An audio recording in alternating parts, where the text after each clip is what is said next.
ပေါင်းစသည်ဖြင့်လွယ်ကူလေးနဲ့ရှင်းပြပေးထားတယ်အဲ့တော့နောက်ပိုင်းကြလို့ရှိရင်တင်တန်းလေးဆိုတာရှိအောင်ရှိမှာမဟုတ်တော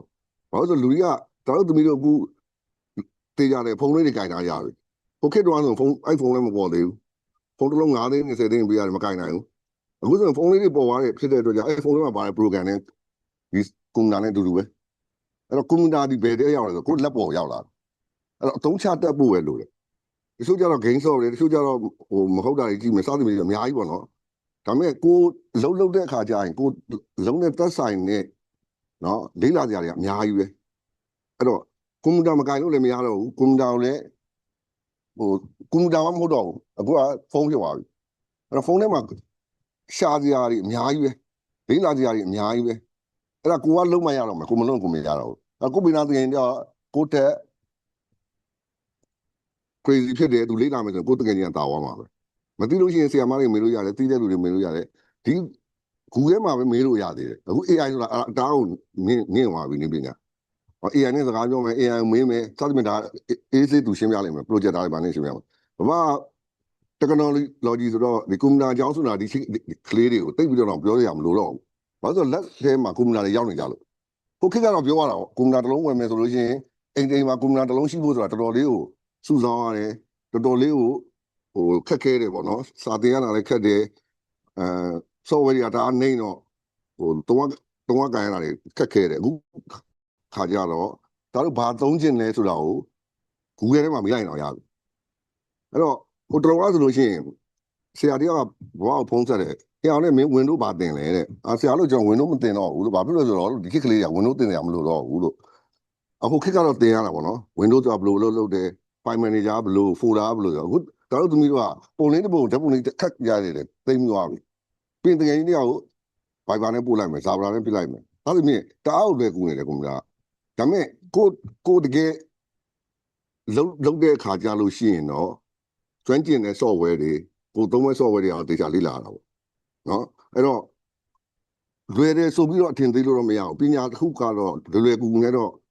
့မရနိုင်ဘူးအနည်းဆုံးနှစ်နဲ့ချီပြီးတော့လေ့လာရတယ် programming ပဲဖြစ်ဖြစ်နော် software တစ်ခုကိုလေ့လာမှဖြစ်ဖြစ်စစချင်းတော့လွယ်တယ်အလယ်တော့ရောက်ရင်ခက်တယ်နောက်ပိုင်းကျရင်ပြန်လွယ်သွားတယ်ဒါပညာရဲ့သဘောတဘာဝပဲအဲ့တော့ကိုဝါသနာပါတာပါတယ်ဒီအချိန်မှာတောက်သမီးတို့ကစပြီးတော့လေ့လာတဲ့အချိန်ရောက်နေဖြစ်တဲ့အတွက်ကြောင့်ကိုဝါသနာပါတဲ့ဟာကိုစူးစမ်းလို့ရသွားပြီပကြီးဆွဲခြင်းလည်းပကြီးဆွဲမယ်ဒီဇိုင်နာလုပ်ခြင်းလည်းလွယ်ရှင်းရှိမယ်အများကြီးပဲဘယ်ဟာလုပ်ကွန်ပျူတာနဲ့လုပ်တယ်ဆိုတာမရှိတော့ဘူးနော်နားလေတယ်တို့တာအလန်းမဝေးတော့ဘူးဟိုလွန်ခဲ့တဲ့နှစ်30လောက်ကဆိုအလန်းဝေးတယ်ကွန်ပျူတာတော့တင်လက်တုံချေတုံနဲ့ကြောက်ကွန်ပျူတာဒီဘုတ်နှစ်ရက်မှောက်ကြောက်အဲ့တော့အခုဒီခေတ်မှာကြောက်ကြမလို့တော့ဘူးမြန်မာလိုလည်းရိုက်လို့ရသွားပြီအင်္ဂလိပ်လိုလည်းရိုက်ရသွားပြီအဓိကတော့တစ်ခုပဲမှားကျင်တာကဆရာမတွေပဲဖြစ်ဖြစ်ပေါ့နော်ကလေးတွေကိုစာသင်တယ်ဆိုလို့ရှိရင် keyboard ကိုလေလက်ကွက်မှန်လေးဖြစ်အောင်သင်ပေးပါဘာလို့ဆိုလက်ညှိုးရှောင်းနဲ့ရှောက်ရိုက်နေတော့စာလည်းပြီးတာပဲဒါပေမဲ့အဲ့ဒါအဆင်မပြေဘူးနောက်ပိုင်းကျလို့ရှိရင်အစင်းမြင့်တဲ့ program တွေအစင်းမြင့်တဲ့ software တွေသုံးတဲ့အခါကျလို့ရှိရင်လက်ကွက်မှန်တဲ့လူကတာသွားတယ်သူ A ဆိုရင်လက်တန်းပဲအဲ့ဆိုရင်လက်ကလေးပဲအဲ့လိုလေးပေါ့နော်ပညာတစ်ခုကိုလေ့လာပြီဆိုလို့ရှိရင်စနစ်တကျနဲ့အခြေခံကောင်းကောင်းလေးနဲ့လေ့လာတာအကောင်းဆုံးပဲကြီးလာလို့ရှိရင်ထပ်ပြီးတော့လေ့လာကြတွေကပေါ်လာမှာပဲအခုဒီက AI ပေါ်တယ် AI ပြင်ဘာပုံမှမသိသေးဘူးအဲ့တော့လေ့လာတဲ့အခါကျလို့ရှိရင်လည်းစနစ်တကျဉာဏ်မို့မလို့မှန်ဖို့ပဲလို့ပဲအဲ့တော့keyboard ကန်နေဆိုလို့ရှိရင်လည်းမှန်ကန်လေးကန်ပါ mouse ကန်နေဆိုလို့ရှိရင်လည်းမှန်ကန်ပါအခုဆို mouse အောင်မလို့တော့ဟိုခက်ကဆိုလို့ရှိရင် mouse ကန်တက်ဖို့ကို2ရက်လောက်သင်ရတယ် mouse တွေလိုရွှေ့တက်ဖို့2ရက်လောက်သင်ရတယ်အဲ့မရွှေ့တက်စာသင်လို့မရတော့ဘူးသူ mouse မရွှေ့တက်မှတော့ file 1000ဆိုသူမသိတော့ဘူးအဲ့တော့ mouse တွေကန်တာကစားသင်တန်းမှာသင်ရတယ်အချိန်တစ်ခုပေးရတယ်အခုကဒီမှာပေးကြမလို့တော့ဘူး mouse လက်လေးနဲ့လက်မလေးနဲ့ပို့လိုက်တာနဲ့အကုန်လုံးကိုလိုချင်တဲ့ program တွေရနေပြီအဲ့တော့အဓိကကတော့ကွန်ပျူတာဒီလုပ်ငန်းခွင်ရောက်သွားပြီပဲဖြစ်ဖြစ်လူကြီးဖြစ်သွားပြီပဲဖြစ်ဖြစ်ဘယ်နေရာရောက်ကွန်ပျူတာမှာပါပဲနဲ့လုပ်လို့မရတဲ့ဟာမရှိတော့ဘူးကားလည်းကွန်ပျူတာပဲနော်ဘယ်လုံးလုပ်ဆရာဝန်လည်းကွန်ပျူတာကန်ရတာပဲအင်ဂျင်နီယာလည်းကွန်ပျူတာကန်ရတာပဲနော်အဲ့တော့ကွန်ပျူတာနဲ့ရင်းနှီးထားတယ်ကိုရီးယားတာသွားပြီမြန်မာနိုင်ငံမှာနေရပြီမဲ့တာသွားပြီဒီကွန်ပျူတာနည်းပညာကိုလေ့လာခွင့်ရတယ်တာသွားပြီဖြစ်တဲ့အတွက်ကြောင့်စိတ်ဝင်စားနဲ့လေ့လာမခက်ဘူးတကယ်လေ့လာရင်မခက်ဘူးဝိရိယတော့ရှိရမှာပေါ့ဘယ်ပညာဆိုတော့မှအတန်းပညာတော်မှာဝိရိယရှိမှဆောင်မအောင်ပါလေကွန်ပျူတာကျတော့ပိုကျယ်ပြန့်တယ်ပို့ပြီးတော့လေ့လာစရာတွေများတယ်အဲကြောင့်ကွန်ပျူတာနဲ့ပတ်သက်ပြီးတော့စိတ်ပါလက်ပါနဲ့ကိုပါဝါသနာပါတယ်အဲ့ဝါသနာပါတဲ့ဟာဘယ်လိုလေ့လာရမလဲဘယ်လိုင်းကြောင်းသွားမှလဲ ဆရာမတွေကိုမေးမယ်တည်တဲ့လူတွေကိုမေးပြီးတော့ဒီချိန်မှာထဲကသားတို့လောက်ရင်သားတို့ချိန်ကြရင်သားတို့ဆရာကြီးဖြစ်မှာဘာလို့ကြတော့အသက်20ကျော်လောက်မှကွန်ပျူတာကိုတွေ့ခွင့်ရတာသားတို့မှက10နှစ်ကျော်လေးနဲ့ကွန်ပျူတာနဲ့ရင်းနေပြီကွန်ပျူတာကင်တက်နေပြီနော်ကိုသုံးချမဲ့ကွန်ပျူတာကိုကျွမ်းကျင်နဲ့နော်ဘာနဲ့ဆိုရလဲပေါ့နော်မဟုတ်တဲ့ဟာကြီးတော့ရှိတာပေါ့ဘယ်လုံးမဆိုမကောင်းတဲ့ဟာတော့တွန်လွယ်ပြီးပါလာတာပဲအဲ့ဒါကိုတက်နိုင်တော့ရှောင်းနော်ကိုအတွက်တိုးတက်မဲ့ဟာမျိုးကိုအတွက်အကျိုးရှိမဲ့ဟာမျိုးကိုအပေါင်းအသင်းမှာကိုတိုင်ဝမ်မှာအကျိုးရှိမဲ့ဟာမျိုးကိုလေ့လာပြီးတော့စူးစမ်းအောင်ဆိုရင်တောက်တွေနဲ့ဆရာကြီးပြောပါလို့အတူတူပဲရန်ကုန်မှာရှိတဲ့လူတွေတောင်းနေတဲ့အတူတူပဲနိုင်ငံခြားမှာရှိတဲ့လူတွေအတူတူပဲဒီကွန်ပျူတာပဲအမှရှိကိုကအပတ်တကုတ်ကြိုးစားမယ်ဆိုလို့ရှိရင်ချိန်ကျသူနဲ့ကိုနဲ့တန်းတူပြောပါလေဘောတော့တာရင်တာအောင်မယ်နော်အဲ့တော့ technology ဆိုတော့ computer technology ဆိုတော့တိတ်ပြီးတော့ထွေးလို့ပြောကြရမရှိတော့ဘူးဘာလို့လဲဒါတို့လက်ထဲမှာဖုန်းတွေကရောက်နေအကုန်လုံးဘာလို့လဲတော့တက်နေသေးတယ်ဟုတ်တယ်မလားအကုန်လုံးလုံးတက်နေပြီဒါပေမဲ့ခုနက AI ကြတော့ဒါတို့လက်နက်မပြီးတော့ AI ဘာလို့ခုနမင်းနေလေဆရာအောင်မင်းနေ AI ဘယ်လိုလုပ်တာလဲ AI အားကြတော့ဆရာတို့ကထပ်ပြီးတော့ရှင်းပြလိုက်မယ်နော်တောင်းနေမယ်ကျွန်တော်နေကြောထုတ်လိုက်တော့မယ်နော်ကျေးဇူးပါ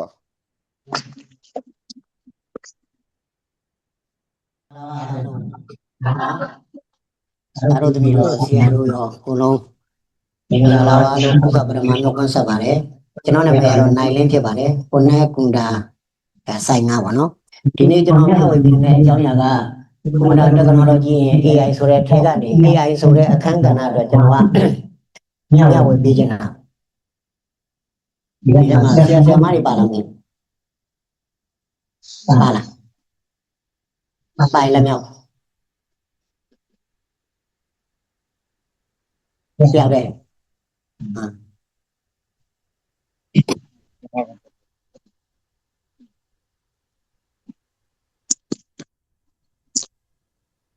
AI ဆိုတဲ့အသုံးအနှုန်းလေးကြားဘူးကြလားဘယ်မှာကြားဘူးလားဘယ်မှာကြားဘူးလား TV ထဲမှာဦးစင်းကဖုန်းပေးမသုံးဘူးလားဒီဘော TV ထဲမှာပါဒီကြံမအောင်မကြားဘူးလားဘိုးကလည်းမလင်းသေးဘူးလားကွာဆိုတာ AI နဲ့လုပ်လာတဲ့ကြံနော်တခြားတူးဖို့တွေပါပြီးပျောက်ပြီးတော့နေရာတော်တော်များများမှာ AI နဲ့လုပ်ထားတဲ့ကြံနှစ်ပုတ်ကဒီနေ့ကြံမှာလည်းတော်တော်ပေါက်သွားလူတွေမလုံနိုင်တဲ့လူတွေရဲ့အတန်အိုးဒီလေကြောင်းတွေကနေထွက်လာတဲ့အတန်အိုးကနေလိုက်မလုံနိုင်တဲ့အတန်မျိုးကိုသူကထုတ်ပေးနိုင်တာကအသာချက်ဖြစ်သွားတာပေါ့နော်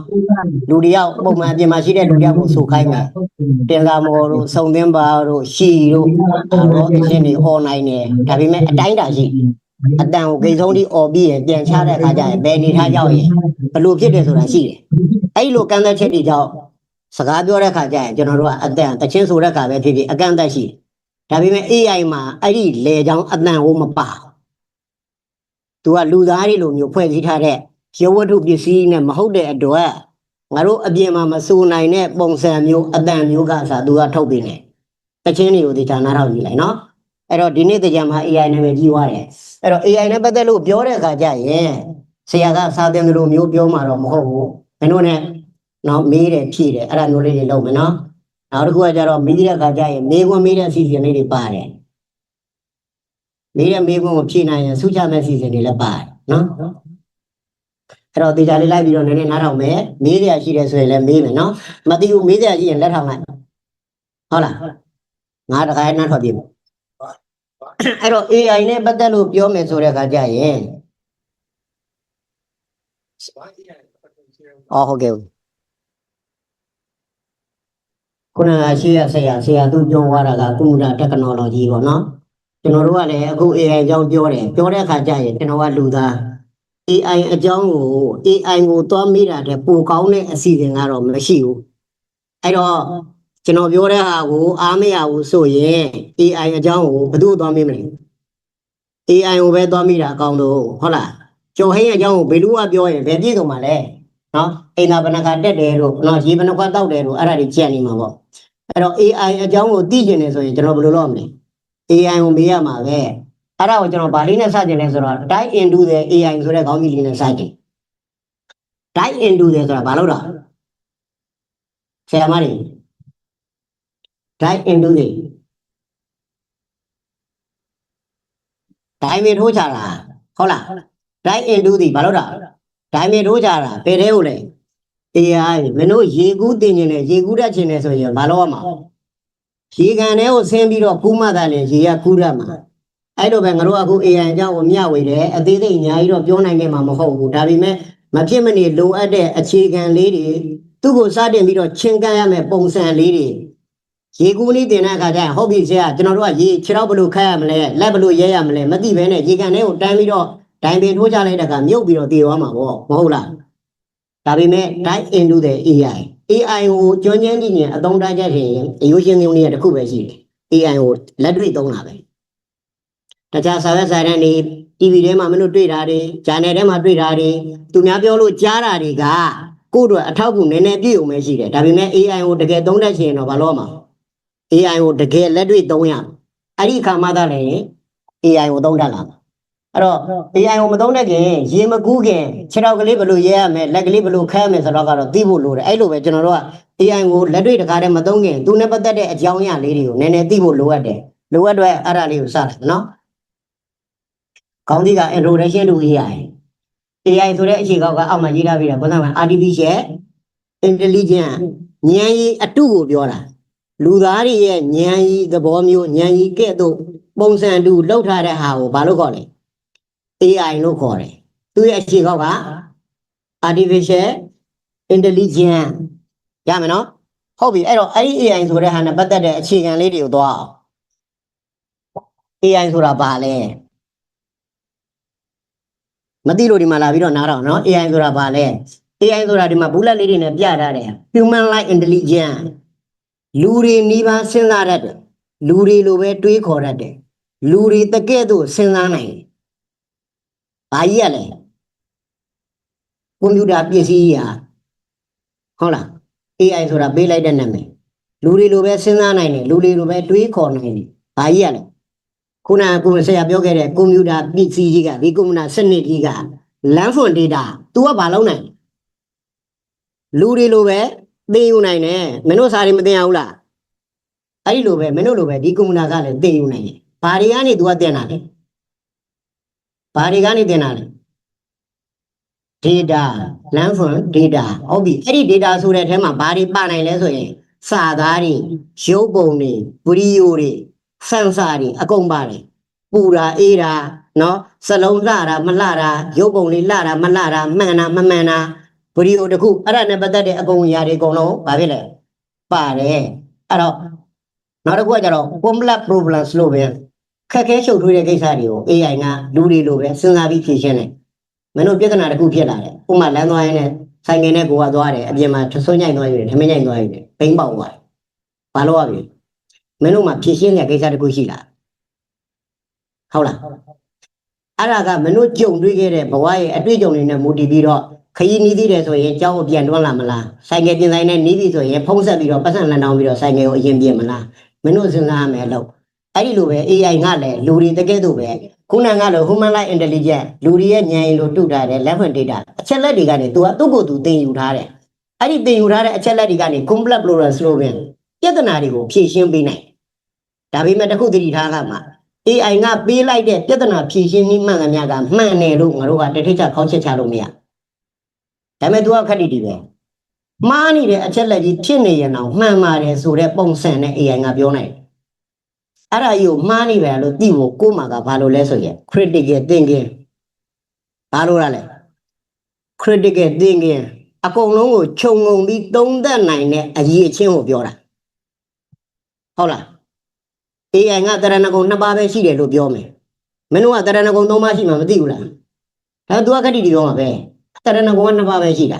တရဏဂုံ3ပါးရှိတယ်ဆိုတာကိုမင်းတို့ညံနဲ့စဉ်းစားနိုင်တဲ့အရေးချင်းတော့မင်းတို့မှာပါလာခဲ့မှသာလည်းရင် AI ကိုသုံးတဲ့အခါကျရင်အယုဒ္ဓယမှုရှိမှားနေတဲ့ data တွေကိုကဒါမှားနေတယ်ဆိုတာကိုဖယ်ချထားခဲ့လို့ရ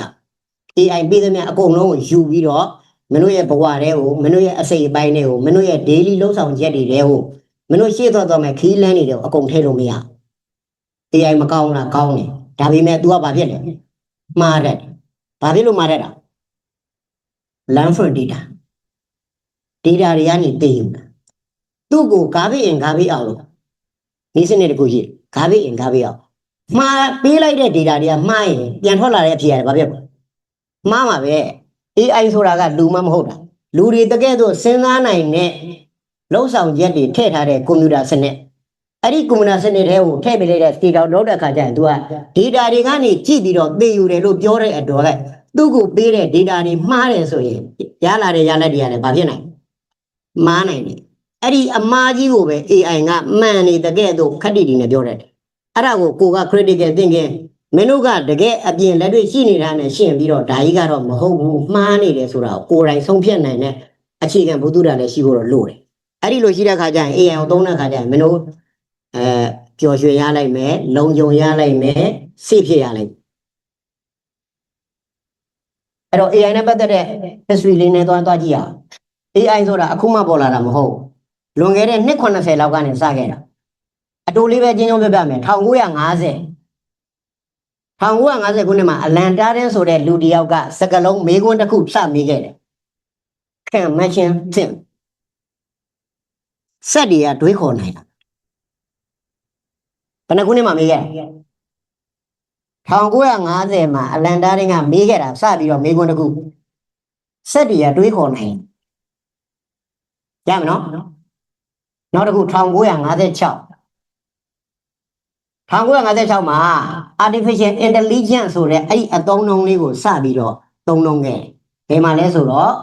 ဒီ Dortmund Conference မှာပြီးတော့1999 Deep Blue IBM ဆိုတာကွန်ပျူတာတွေထုတ်တဲ့ကုမ္ပဏီဟိုခေတ်တုန်းကလည်းကွန်ပျူတာကမ္ဘာပထမဆုံးကွန်ပျူတာ KT ဥက္ကဋ္ဌရှိခဲ့တဲ့ကုမ္ပဏီအဲ့ဒီကုမ္ပဏီကနေထုတ်လိုက်တဲ့ကွန်ပျူတာက Great Kasparov လို့ခေါ်တဲ့ချက်ထိုးတဲ့နေရာမှာဆရာကြီးချက်ထိုးတာသိတယ်မလားကမ္ဘာချန်ပီယံကြားကွက်တွေလိုပဲချက်ထိုးတာအဲ့ဒီကမ္ဘာချန်ပီယံ Garry Kasparov ကိုကွန်ပျူတာနဲ့ရှင်ပြီးထိုးခိုင်းလိုက်တဲ့အခါ1998ခုနှစ်မှာ IBM ကထုတ်တဲ့ကွန်ပျူတာကနိုင်သွားတယ်အဲ့ဒီအချိန်ကနေစပြီးတော့ AI ဆိုတဲ့စကားလုံးနောက်ကိုလူတွေကသိကြီးမဲကြီးစပြီးလိုက်တော့တယ်အခု2022ခုနှစ် ChatGPT ဆိုပြီးတော့ထွက်လာ client app တွေဘာလေးလဲ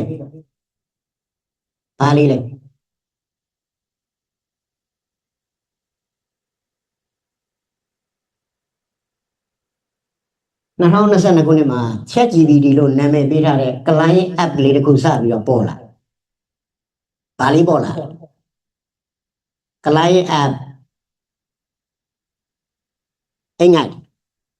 ဘုန်းကြီးဟင်းကောင်းနဲ့ကြွေးတာငါတို့တော့ပြောရရင်အိမ်ငိုက်ချင်ဟုတ်လားမင်းဖြေမယ်နော်မင်းတို့မင်းရင်လည်းငါဖြေမယ်ကိုစုပ်ပတ်သက်ဖြေရမယ်နော် client app ဆိုတာကတာမန်လူတွေအလွယ်တကူသုံးလို့ရအောင်လုပ်ပေးထားတဲ့ဟာကို client app လို့ခေါ်တာတကယ်နောက်ွယ်မှာအဲ့ဒါလေးတိတိလေးပဲအလုပ်လုပ်တာမဟုတ်ဘူးနောက်ွယ်ကနေလောက်တာအများကြီးမင်းတို့ဇက်ပွဲတွေပါကြည့်ဖို့ရှေ့မှာမင်းတို့ကနေတဲ့ဟာမင်းသားကောင်းလိုက်တာအဝတ်စုံလေးကလည်းလှလိုက်တာသူလောက်ပါဘလို့ဒါပေမဲ့ဇက်ရုံရဲ့နောက်ကိုသွားကြည့်လိုက်ရှေ့မှာအဲ့လိုတခန်းချင်းတခန်းအစဉ်ပြည့်ပြည့်ဖြစ်သွားဖို့အတွက်သူတို့နောက်ွယ်ကနေလုပ်နေရတဲ့လုပ်ငန်းစဉ်တွေအများကြီးမင်းတို့အဲ့ဒါတွေမမြင်အခုလည်းအဲ့လိုပဲအဲ့ ChatGPT လို့နာမည်ပေးထားတဲ့ client app လေး2022ခုနှစ်မှာစပြီးတော့ပေါ်တဲ့အချိန်ကနေစပြီးတော့ AI ဆိုတာလူတွေရဲ့နေ့စဉ်ဘဝတွေကိုရောက်လာတယ်မင်းတို့ရဲ့ဖုန်းတွေကိုရောက်လာတယ်အဲ့ဒီဖုန်းတွေကနေမှတစ်ဆင့်လူတွေရဲ့နေ့စဉ်ဘဝတွေကိုရောက်လာဒါက AI နဲ့ပတ်သက်တဲ့ history အကျဉ်းချုပ်တွေနောက်တစ်ခု the three core pillars of AI တောက်တိုင် AI တစ်ခု run ဖို့အလုံးလုံးဖို့အတွက်အခြေခံတောက်တိုင်3ချောင်းဘယ်နှချောင်းလဲ4ချောင်းမဟုတ်ဘူးမဟုတ်လားဟောဒီတော်သေးတော့အိမ်ငိုက်နေတယ်အရေးကြီးတဲ့တောက်တိုင်ဘယ်နှချောင်းလဲ3ချောင်းနံပါတ်1ပုံလေးမြင်စာရောမြင်algorithm AI အတွက်အုံနောက်လို့တင်လာလို့ရတယ်လူတွေမှာပါတဲ့အုံနောက်လို့ရမလားalgorithm ဆိုတာ the brain of AI နဲ့ AI ရဲ့အုံနောက်လို့ပဲအဲ့ဒီ algorithm ကဘာလို့ပြီးတာလဲဆိုတော့ AI ကလုပ်ငန်းစဉ်တွေချဖို့ဆုံးဖြတ်ချက်တွေချဖို့သင်္ကေတတွေးခေါ်မှုတွေလုပ်ဖို့အတွက်ဘလို့ပုံစံနေနဲ့လုပ်ရမလဲဆိုတာချမှတ်ထားတဲ့စနစ်ကို algorithm လို့ခေါ်တယ်ရမယ်နော်အဲ့တော့တောက်တိုင်3ချောင်းမှာပထမတောက်တိုင်ကဘာလဲ algorithm မြန်မာလိုပဲပြောရမျိုးဘာလဲအုံနောက်ရမယ်နော်နောက်တစ်ခု data ပုံလေးဗာပုံလေးတွေ့လဲစီတိုင်းနေမှာစီထဲတဲ့ပုံလေး သူက fuel နဲ့တူတယ်ဓာတ်ဆီနဲ့တူတယ်ဘာအတွက်ဓာတ်ဆီနဲ့တူတာလဲဆိုတော့ engine တစ်ခုလဲပတ်ဖို့အတွက်သုံးရတဲ့ဓာတ်ဆီနဲ့တူတယ်ဒီမှာလည်းအဲ့လိုပဲမင်းတို့ AI တစ်ခုအလုပ်လုပ်ဖို့ AI တစ်ခု run နေဖို့လိုအပ်တဲ့ data တွေကိုဓာတ်ဆီအနေနဲ့တင်ထားတာလားဘာတွေလိုလဲ data တွေလိုတယ် AI တစ်ခုအလုပ်လုပ်ဖို့ဘာတွေလိုလဲ data တွေလိုတယ်အဲ့ဒီ data ဆိုတာနည်းနည်းတော့မထင်နဲ့ပြီးရင်နောက် slide တွေမှာပါလိုက်မယ်ဘယ်လို data တွေလိုလဲဆိုတာကနောက်တဲ့တောက်တိုင်းတစ်ချောင်း compute ဘာပုံကြီးလဲမသိတော့ဟုတ်လား IC ပုံကြီးနော်စက်ပြားတွေ circuit တွေဘာတွေမှာပါတဲ့ IC ပုံ the matching AI တစ်ခုလုံးဖို့အတွက် algorithm အုံနောက်ကြီးလဲပါနေပြီသူတင်ယူဖို့လိုအပ်တဲ့အခြေခံ resource တွေဖြစ်တဲ့ data တွေပုံတွေစာတွေဟုတ်လားအပူအေးတွေဗီဒီယိုတွေအဲ့ဒါတွေလည်းရှိနေပြီဒါပေမဲ့အဲ့ဒါတွေကိုတွက်ချက်ဖို့နောက်ွယ်ကနေ run ဖို့စီစစ်ဖို့အလုပ်လုပ်ဖို့ machine လို့ခေါ်တဲ့ computer ဒီ power computer ကြီးတွေမရှိဘူးဆိုရင်လည်း AI ကအလုံးမလုံးနိုင်ဒီသုံးချက်ကအရေးကြီးဆုံးပဲရမယ်နော် AI တစ်ခုဖြစ်ဖို့ AI တစ်ခု run ဖို့အတွက်မဖြစ်မနေလိုအပ်တဲ့တောက်တိုင်ဘယ်နှခုရှိလဲနံပါတ်1ကအုံတော့နံပါတ်2က data အချက်လက်တွေလိုတယ်နံပါတ်3က computer ကြီးတွေလိုတယ် computer ဆိုတာကဒီလိုသေးသေးလေးတစ်ခုတည်း computer လုံးမထင်နဲ့နော်နောက်အကြံပြပေးမယ်အဲ့တော့ကြည့်အောင် computer ခုနကငါပြောတဲ့ machine ဆိုတဲ့ခေါင်းစဉ်ကနေ super computer ကြီးတွေလိုတယ်အဲ့ဒီအသုံးလုံးကြားဘူးလားငါတို့ဒီမှာမြင်နေရတဲ့ computer လေးကလက်တကင်သားလေးဒီလိုလေးသေးသေးလေးဟုတ်လားနော်လွယ်ထဲမှာထည့်လိုက်ရလေ9လုံး10လုံးလောက်ထည့်ပြီးတည်လာလို့ရတယ်ဒါပေမဲ့ super computer ဆိုတာကဒီလိုမျိုးကျောင်းဆောင်3-4ခုစာလောက်မကတဲ့ computer ကြီးတွေတစ်လုံးဆိုရင်ငါတို့တာမန် computer တွေမှာပါတဲ့အုံနောက်လို့ခေါ်တဲ့ CPU ကတစ်ကြိမ်ကိုတွက်ချက်နိုင်တဲ့ပမာဏတန်မီလီယံနဲ့ချီတယ်ဆိုရင်အဲ့ဒီ computer super computer ကြီးတွေမှာပါတဲ့အုံနောက်ကတွက်ချက်နိုင်တဲ့စနစ်ကတစ်ကြိမ်မှာတွက်ချက်နိုင်တဲ့စနစ်ကတန်ထရီလီယံချီပြီးတော့ရှိတယ်ဒါမို့ကြောင့်သာလေငါတို့မေးလိုက်တဲ့မေးခွန်းတွေငါတို့သုံးလိုက်တဲ့ဟာတွေကိုသူကပြန်ထုတ်ပြီးတဲ့အဖြေကချက်ချင်းလို့ဖြစ်ဘာဖြစ်လို့ချက်ချင်းလို့ဖြစ်တာလဲဆိုတော့ तू ကနောက်ဘက်ကနေအလုံးလုံးတဲ့စဉ်းစားတဲ့ processing power ကအရန်မြန်စက္ကန့်လေးတစ်ခုအတွင်းမှာ trillion နဲ့ချီပြီးတော့အဲ့လိုလုပ်ငန်းဆောင်တာတွေလုပ်နိုင်တဲ့အတွက်ငါတို့ကအဖြေတွေကိုချက်ချင်းရဒါပေမဲ့တကယ်တော့ချက်ချင်းထွက်လာတာဟုတ်ရဲ့လားမဟုတ်ဘူးနောက်ဘက်ကနေချက်ချင်းထုတ်ပြီးတဲ့အဖြေကလိုအပ်တာတဲ့ပို့ပြီးတော့မြန်ဆန်နေအဲ့တော့ငါတို့ကတခါတည်းခုမေးတယ်အခုရတယ်လို့ထင်နေရအဲ့ဒီ super computer ကြီးတွေကိုငါတို့သုံးနိုင်ဒီ AI ရဲ့ AI ကွန်ပျူတာတစ်ခုကို AI တစ်ခုကို train ဖို့အတွက်သုံးရတဲ့ကွန်ပျူတာမှာကျန်တဲ့အစိတ်ပိုင်းတွေကိုဖယ်လိုက်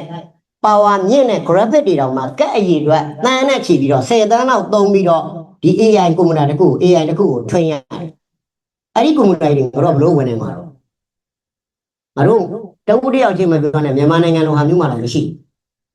ဒါပေမဲ့ဘာဖြစ်လဲဆိုတော့သူ့ရဲ့အောက်ကနောက်တစ်ဆက် cloud computing ဆိုတာပေါ်တယ်အရင်တော့မင်းတို့ကွန်ပျူတာသုံးရင်ကွန်ပျူတာရှေ့မှာမတက်တော့ရဲ့ဒီမှာကွန်ပျူတာရှေ့မှာထိုင်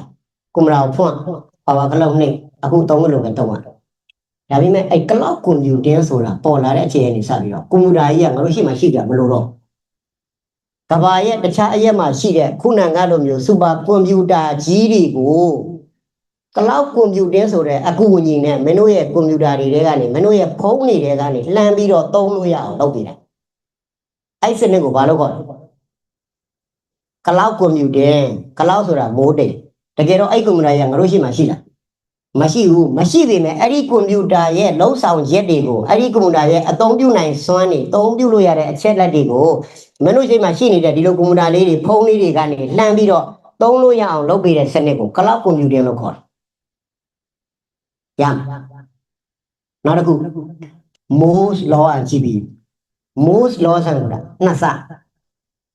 အဲ့ဒီဥပဒေသားကဘာကိုပြောတာလဲဆိုတော့ဤပညာပစ္စည်းတွေကတဲ့နှစ်နှစ်နေတိုင်းဘယ်နှစ်နှစ်နေတိုင်းလဲနှစ်နှစ်နေတိုင်းနှစ်ဆပို့ပြီးတော့တိုးတက်လာတယ်အဲ့ဒီဥပဒေသားနဲ့အညီကွန်ပျူတာရဲ့ဈေးနှုန်းတွေကတန်ဖိုးတွေသေးလာခုနကဆရာသူပြောခဲ့တယ်ဟိုခေတ်တုန်းကကွန်ပျူတာတစ်လုံးဝင်နိုင်ဖို့ကမလွယ်ဘူးရှစ်ကားတစ်စီးသေးလောက်ရှိတယ်ဟုတ်လားအခုကွန်ပျူတာတစ်လုံးဝယ်ဖို့ခက်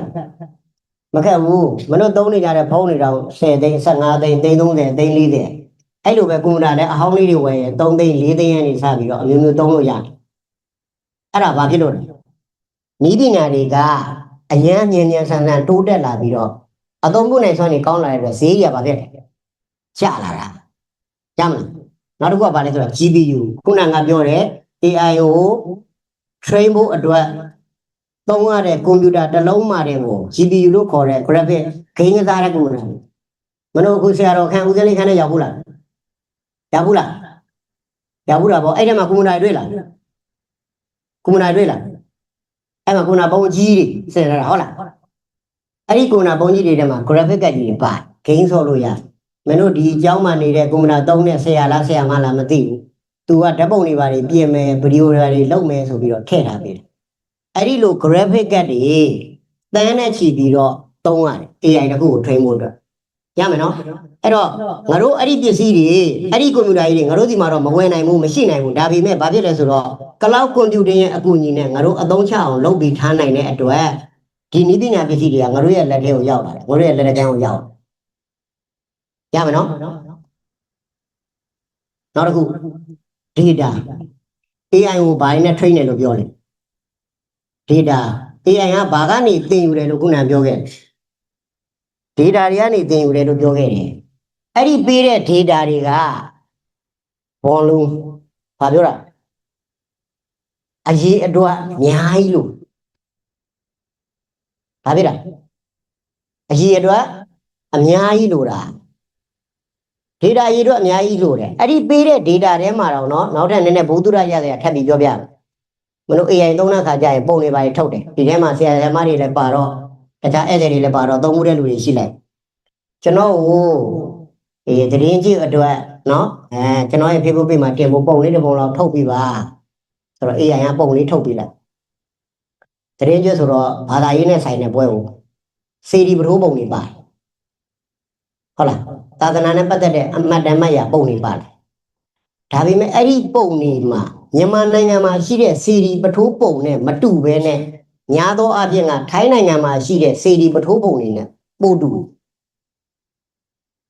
ဘာဖြစ်လို့လဲ AI ကသူတင်ယူနိုင်ဖို့အတွက်ပေးလိုက်တဲ့ data တွေအများကြီးထဲမှာသူတင်ယူရမယ့် data တွေအများကြီးထဲမှာငါတို့နိုင်ငံကမြန်မာနိုင်ငံကမြန်မာလူမျိုးတွေပေးထားလိုက်တဲ့ data တွေထဲမှာအဲ့ဒီလိုစေဒီပထိုးပုံတွေအချက်လက်တွေစာအုပ်တွေစာရွက်စာတမ်းတွေနည်းနေသေးလို့ဟုတ်လားနည်းနေသေးလို့ဒီကသုံးတဲ့လူတွေကများလာတယ်သူတို့တင်ပေးတယ်သူတို့ပေးလိုက်တဲ့ data တွေကမြန်မာနဲ့ပတ်သက်တဲ့ data တွေများလာပြီဆိုရင်မြန်မာနဲ့ပတ်သက်တဲ့အကြောင်းအရာတွေကိုသူတို့မေးတဲ့ခါကျရင်အနည်းဆက်ဆိုမှန်မှန်ကန်ကန်ထုတ်ပြီအခုကတော့ငါတို့ကကိုယ့်ရဲ့အိန္ဒိယနိုင်ငံဖြစ်တဲ့အာဆီယံမှာတော့မှအိန္ဒိယနိုင်ငံဖြစ်တဲ့ထိုင်းတို့ဘာလို့နဲ့ရှိရင်နည်းနေသေးတဲ့အတွက်သူကထုတ်ပေးတယ်ဆိုတာက data တွေကိုအခြေခံပြီးထုတ်ပေးတာသူထုတ်ပေးဖို့သွားကြည့်လိုက်တဲ့ data တွေကကိုယ့်နိုင်ငံ data တွေမဟုတ်ဘဲနဲ့အနည်းဆက်ဆိုတဲ့ထိုင်းနိုင်ငံ data တွေဖြစ်နေတဲ့အတွက်သူက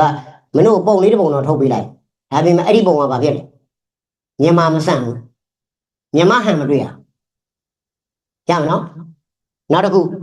ဘာရည်မှားရွံ့နဲ့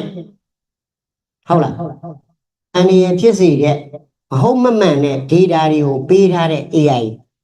ပေးထားတဲ့ခါကျရင်အဲ့ဒါတွေဘာဖြစ်အကြီးချင်းမရှိတာတွေပြောနောက်တစ်ခုက quality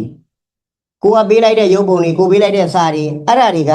အရေးသွေးမိမိပုံတွေကောင်းကောင်းမွန်မွန်ကိုဘာသာရေးဆိုရင်လည်းဘာသာရေးနဲ့ပတ်သက်တဲ့ပုံတွေအခုနန်းတော်ရဆိုရင်လည်းနန်းတော်ရနဲ့ပတ်သက်တဲ့ပုံတွေမင်းတို့အလဲစစ်ဆိုရင်လည်းဒီရင်ဝင်မဲ့သူများဆုံးသီးရနဲ့ပတ်သက်တဲ့ကျောင်းအစာအုပ်ပုံတွေမင်းတို့ရဲ့ကလေးတွေရဲ့ပုံတွေဆရာဆရာမတွေပုံတွေတန်းညံပုံတွေအဲ့ဒါတွေကကောင်းကောင်းမွန်မွန်တင်ထားတယ်ဆိုရင်သူ့မှာကောင်းမွန်တဲ့ data ချက်လက်တွေရှိအဲ့ဒီလိုကောင်းမွန်တဲ့ data ချက်လက်တွေရှိတဲ့ခါကျရင်တရားဥကလိုအပ်လို့အဲ့ဒီ data တွေကို AI ကထုတ်ပေးရမယ်ဆိုရင်လည်းပေးမဲ့ output data တွေကဘာဖြစ်လဲကောင်းလာအဲ့ဒီတော့ AI ကနေကောင်းမွန်တဲ့ရလဒ်တွေရဖို့အတွက်ငါတို့ကဘာဖြစ်လဲ AI ကို data တွေပေးတဲ့အခါကျရင်လည်း quality အရေးအသွေးရှိတဲ့ data တွေပေးဖို့လိုတယ်နောက်တစ်ခုဒါလေးကတော့နည်းနည်းအမြန်ပဲသွားလိုက်မယ်နော်ပထမရည်ရွယ်ထားတာကဒီမှာတခြားဧည့်သည်တွေနဲ့ဆရာဆရာမတွေလည်းများမယ်လို့ရည်ရွယ်ထားတော့ traditional programming ရဲ့ AI ခေတ်မှာခုနကရှိရဆရာပြောခဲ့တယ်ကွန်ပျူတာသင်မှာအဲ့ဒါကနံပါတ်1ဘယ်ချိန်မဲစဉ်းစားမလွဲတဲ့အချက်ပဲကွန်ပျူတာတက်ထားတယ်ဆိုရင် AI မှမဟုတ်ဘူးနောက်တခြားဘယ်ပညာရေးတွေမဆိုသွားတဲ့အခါသင်ယူတဲ့အခါလေ့လာတဲ့အခါ Nhai nhận computerမျိုးတဲ့တက်ထားတာနဲ့တင်ကိုမင်းတို့ကနောက်ထပ်အင်္ဂလိပ်စာကိုသင်နေတာလား Chinese ကိုသင်နေတာလား Japanese ကိုသင်နေတာလားတခြားပညာရပ်တွေကိုသင်နေတာလားဘယ်ပညာရပ်တွေကိုပဲသင်ကွန်ပျူတာတက်ထားတယ်ဆိုရင်ဘာဖြစ်လဲသွားတဲ့လုပ်ငန်းဆောင်တာတွေသွားတဲ့ခီးစဉ်တွေကမြန်ဆန်တယ်အဲ့တော့ AI နဲ့အရင်တုန်းက traditional programming ဆိုတာမင်းတို့သုံးနေတဲ့ software တွေကိုပြောတာဘာကွာလဲဆိုတဲ့ချက်တွေကိုသူကရေးထားတယ်နံပါတ်1က traditional coding အဲ့ဒီ code တွေကဘာကိုအခြေခံပြီးလုပ်တာလဲဆိုရင် if then ဘာဖြစ်လဲ as ဥပမာတစ်ခုပေးမယ်လူနာတယောက်ကဖျားနေတယ်ဆိုရင်ဒီစိတ်ကိုတိုက်တကယ်လို့မဖျားဘူးဆိုရင်ဘာလို့အိမ်ပြန်လို့အဲ့ဒါက traditional programming တွေမှာတုံးတဲ့ traditional code တွေမယ်ဒီဟာလုံးမလားဒါမှန်တယ်ဆိုရင်ဒီလုံးကိုလုံးမမှန်ဘူးဆိုရင်နောက်တစ်ခုကိုလုံးအဲ့တော့ तू ကဘာအားနည်းချက်ရှိလဲဆိုတော့အဲ့ဒီလိုလုပ်ငန်းစဉ်တွေရှုပ်ထွေးတဲ့ကိစ္စရပ်တွေကိုဖြည့်ရှင်းရပြီဆိုတဲ့အခါကျရင်အဲ့ဒီလို statement တွေကိုအများကြီးတောင်းချီတိမ့်ချီပြီးတော့ငါတို့ကရေးရတယ်လူနာကကိုယ်နဲ့ပူတယ်ဆိုရင်ဒီဟာလုံးဟုတ်ပြီနည်းနည်းမှမပူနည်းနည်းလေးလိုအပ်တာတဲ့ပူနေတယ်ဆိုရင်ဒါလုံးဟုတ်ပြီကိုပူတာတိုင်းပြီးဒီလိုဖြစ်တယ်ဆိုရင်ဒါလုံးအဲ့တော့ဒီဆေးပေးပြီးလို့ဒါဟိုဒီလက္ခဏာပြတယ်ဆိုရင်ဒါထက်လုံးအဲ့ဒီလိုမျိုးရှုပ်ထွေးတဲ့ကိစ္စတွေကိုဖြည့်ရှင်းတဲ့အခါကျရင်ငါတို့က statement တွေအခြေအနေတွေအများကြီးသူ့ရေးပြရနောက်တစ်ခု AI artificial intelligence AI ကြတော့အဲ့လိုမဟုတ်တော့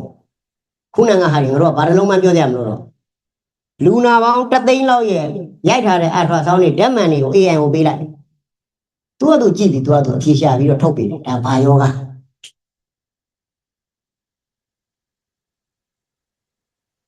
တော့ပါနော် traditional programming နဲ့ AI နဲ့ဘာကွာလဲ traditional programming ကငါတို့ပေးတဲ့အစီအစဉ်တွေတိုင်းပဲသူကအစစ်စစ်လုပ်ရှုပ်ထွေးတဲ့လုပ်ငန်းတွေဆိုရင်လည်းအစစ်စစ်ပေါ်ထက်ကအသေးသေးလေးတွေစပြီးတော့ပေးဒီပုံစံမျိုးနဲ့ပဲလုပ်တယ်အဲ့တန်ဒီလိုဟုတ်လျင်ဒါလုပ်ဒီလိုမဟုတ်လျင်ဒါလုပ် AI ညတော့အဲ့လိုမဟုတ်တော့မင်းတို့ပေးလိုက်တဲ့ data တွေကြည့်ပြီးသူ့ဘာသာသူဆုံးဖြတ်ပြီးတော့သူ့ဘာသာသူအကြည့်တခါနဲ့ထုတ်ပေးသွားအဲ့တော့ type of artificial intelligence AI အမျိုးအစားဘာပြောရလဲ AI အမျိုးအစားခေါင်းစဉ်အကြီးနှစ်ခုခွဲတဲ့ခါကျနှစ်ခုထွက်လာတယ် predictive AI သူကရှေ့ပြေးကြိုတင်ဟောကောင်းထုတ်ပေးတဲ့ AI လို့ predictive ဥပမာဆိုတော့ငါတို့ကရှေ့မှာဘယ်နှခုနဲ့မှာပဲခူးမှာယာစီတို့ကဘယ်လောက်ထိပူခဲ့တယ်အဲ့လိုချက်လက်တွေကိုကြည့်ပြီးတော့နောင်ဘယ်နှခုနဲ့ရောက်ရင်တော့ပဲခူးမျိုးကအပူချိန်ဘယ်လောက်ထိဖြစ်နိုင်လဲအဲ့ဒီလိုမျိုးသူကကြိုတင်ပြီးတော့စဉ်းစားပြီးတော့လုပ်ပေးနိုင်တဲ့အေးမင်းတို့ YouTube တွေပါကြည့်ဘူးလား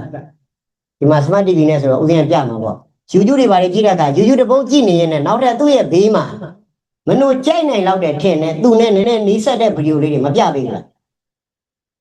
အဲ့ဒါကဘာလဲဆိုတော့ခုနက AI ရဲ့သဘောတရားကိုမင်းတို့ဟိုနည်းနည်းလေးတိတိလေးမြင်အောင်ပြ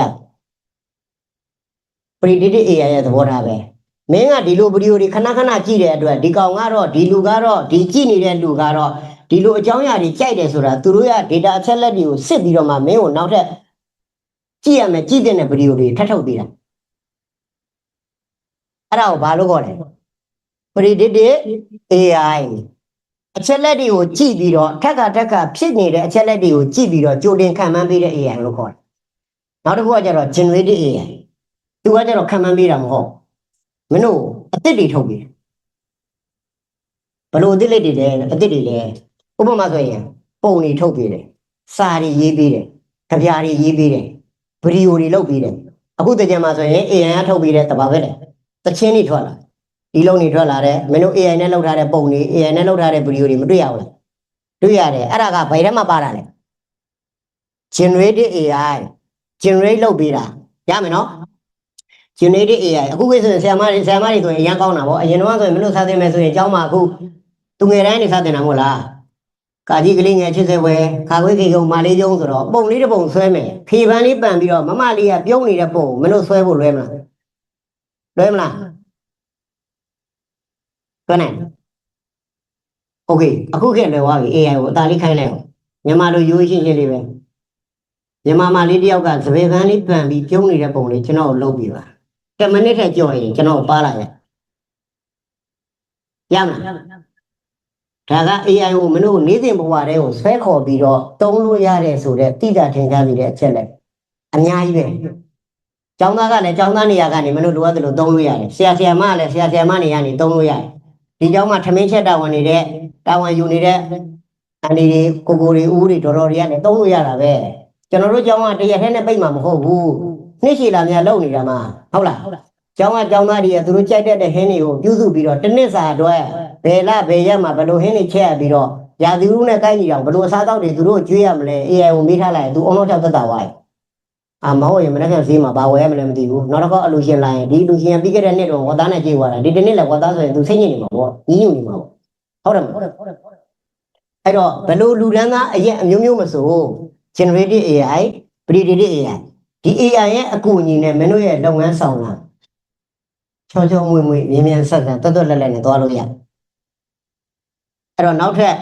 capability ဆိုတာအသုံးပြုနိုင်စွမ်းသွားတာအဲ့ဒီလိုအသုံးပြုနိုင်စွမ်းနဲ့ခေါင်းစဉ်နဲ့ခွဲမဲ့ဆိုရင် AI ကနောက်ထပ်3မျိုးလောက်ထွက်သေးတယ်အကျေတော့မပြောတော့ဘူး narrow general super ဆိုတာဒီ general AI ဆိုတာလူတွေလိုမျိုးပဲလူတွေနီးပါးတွေးခေါ်နိုင်နေပြီလို့သူကရေးရတာဒါပေမဲ့အဲ့ဒါကတကယ်မရှိသေးပါဘူးเนาะအမှနောက်မှာပဲရေးရတယ်တကယ်မထွက်လာသေးဘူးနန်းနဲ့စာထဲမှာပဲရှိသေးတယ်နောက်အနာဂတ်မှာဖြစ်လာနိုင်ရင်ရှိအောင်လို့သူတို့လုပ်နေကြတယ်super AI လို့ပါလို့ဆိုတာကလည်းတကယ်မရှိလာသေးဘူးဒါပေမဲ့နောက်အနာဂတ်မှာဖြစ်နိုင်ပြီဒီမှာဒီပုံလေးကြည့်ရ The global data explosion data တွေ explode ဖြစ်ကုန်2010ကနေ2025ကိုပုံလေးအတူလေးပြထားတယ်တခြားချက်လက်တွေမကြည့်တာဒီ2010ခုနှစ်ကနေ internet ကိုမင်းတို့အသုံးပြုတဲ့ user တွေပေးပို့နေတဲ့ internet ပေါ်တင်နေတဲ့ခုနကပြောတဲ့ data ဆိုတဲ့ထဲမှာစာတွေပါတယ်ပုံတွေပါတယ် video တွေပါတယ်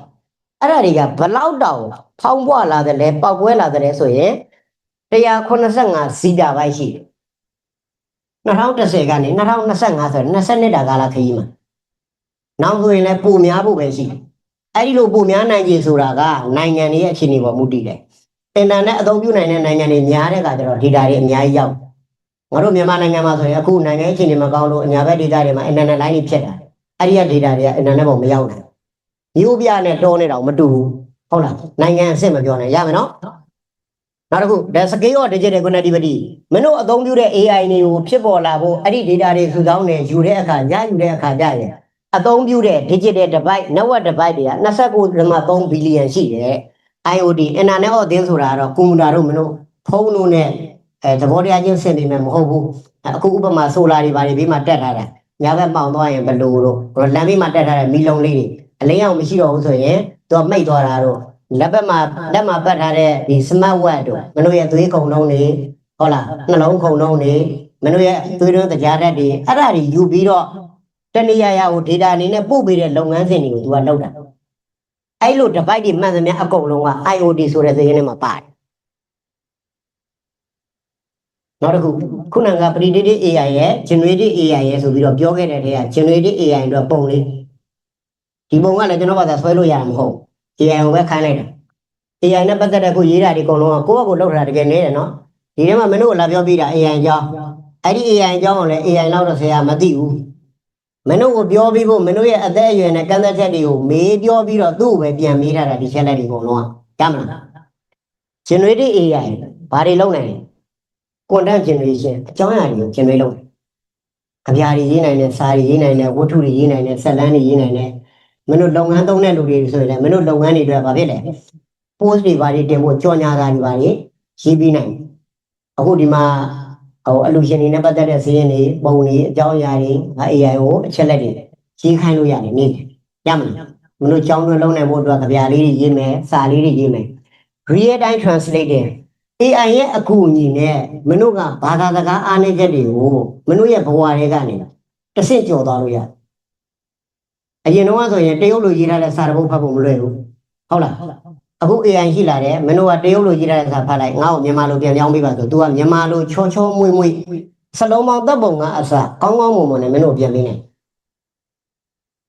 ရမယ်နော် အဲ့ဒါကဘယ်ထဲမှာပါလဲ generated AI နောက်တစ်ခု smart internet ဒီမှာဆိုရင်သူကနမူနာလေးပေးရတာbidden to night family trip 2 ရက်ခရီးလေးပကူကနေခရီးလေးသွားကြလို့2 ရက်စလောက်လေးပဲအချိန်ရတယ်ဘယ်နေရာကိုသွားရမလဲဘယ်ရက်ဒီဘယ်ချိန်တွေသွားရမလဲလို့ AI ကိုမေးလိုက်ရင်သူအသေးသေးဖြေပေးတယ်မင်းကပကူကနေဆိုတော့ကားရဲမရှိနိုင်ဘူးချောင်းသာ2 ရက်လောက်သွားရင်တော့ပဲအဲ့တော့ရန်ကုန်အောင်မင်္ဂလာအဝေးပြင်းရဘယ်ကားနံပါတ်ကနေဘယ်လက်မှတ်လေးကိုဖြတ်လိုက်ဈေးဘယ်လောက်ရှိတယ်ဟုတ်လားပကူကနေဘယ်ချိန်လောက်ထွက်မင်းတို့လမ်းမှာဘယ်နေရာတွေနားလိုက်မယ်ဘာတွေဖြစ်တတ်တယ်ဘာတွေယူအောင်တော့အစအဆုံးပြောပြတယ်2 ရက်စပထမဆုံးရောက်တဲ့ရက်ဘယ်လိုနေရာလေးမှာတဲဈေးသက်သာကျင်တာလားဒါမှမဟုတ်လုံးဝကောင်းကောင်းမွန်မွန်နဲ့စိတ် relax ဖြစ်ပြီးတော့အပန်းဖြေကျင်တာလားအဲ့ချိန်ကျရင်ဘယ် order မငားနဲ့ဘယ် order ငားအဲ့ဒီလုပ်ငန်းစဉ်တွေအကုန်လုံးကိုသူကလုပ်ပေးနေအားပေးပါအိမ်ငိုင်နာနာကြီးစားမယ်နော်အိမ်ငိုင်အကိုတို့ဒီမှာဦးစင်းလေးသိတယ်ဓမ္မစကူးသိရင်နာနာကြီးကျွေးတယ်ဓမ္မတွေလည်းသိလိုက်ဟုတ်လားဒါတင်တဲ့ချိန်အိမ်ငိုင်ဘာလို့နာနာကြီးကျွေးတယ်ဒီတော့လေးတစ်ချောင်းထားပြီးနာနာကြီးလိုကာခိုင်းကာ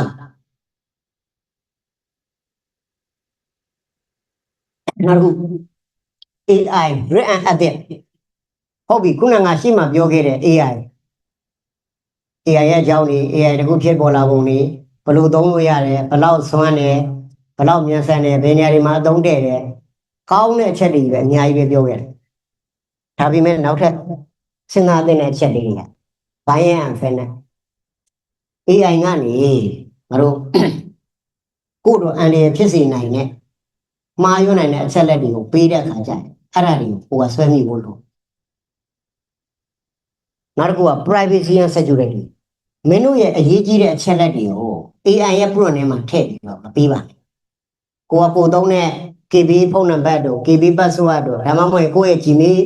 Gmail account နာမည်တို့ Gmail password တို့အဲ့ဒါတွေ AI ထည့်ပြီးတော့ဒါကငါရဲ့ Gmail Facebook ရဲ့ Gmail ဒါကငါရဲ့ Facebook password အဲ့ဒါလေးနဲ့ငါ Facebook မှာ account ဝင်တာမရဘူးဘာညာအဲ့လိုတော့မမင်းနဲ့လို့ပြောတာ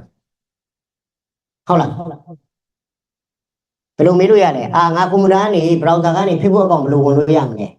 ဝင်လို့ရတဲ့နည်းလမ်းကိုသူကပြောပေးလိုက်ဒီအဆင့်ရောက်လာရင်မင်းရဲ့ user name ကိုထည့်ပါဒီအဆင့်ရောက်လာရင်မင်းရဲ့ password ကိုထည့်ပါအဲ့ဒီအဆင့်မှာကိုကလောက်ရမယ်ဒါပေမဲ့ကိုယ့်ရဲ့ user name နဲ့ password ကြီးကိုပေးပြီးတော့ AI ကိုမေးတာမျိုးတော့ဘာဖြစ်လဲမလုပ်နဲ့နောက်တစ်ခုကကျတော့ hallucination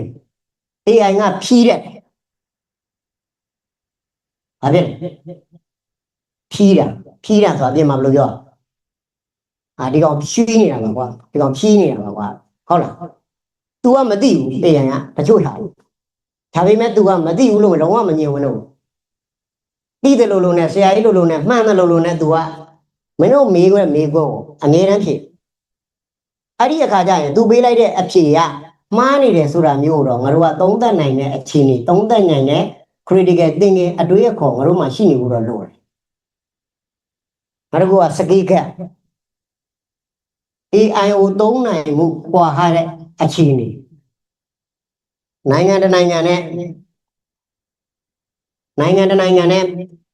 ကြီးပါတွေပါနဲ့မြို့တစ်မျိုးနဲ့မတူဘူးအခုဒီမှာပေးထားတဲ့အချက်လက်တွေကြည့်အောင် The Global Digital Divide ခုနကစကိကဆိုတဲ့အကြောင်းကိုမပြောခင်အိန္ဒိယ888မီလီယံသူတို့နိုင်ငံမှာရှိတဲ့လူဦးရေရဲ့888မီလီယံက digital device တွေကိုသုံးနိုင်တယ်တဲ့ laptop တွေဖုန်းတွေ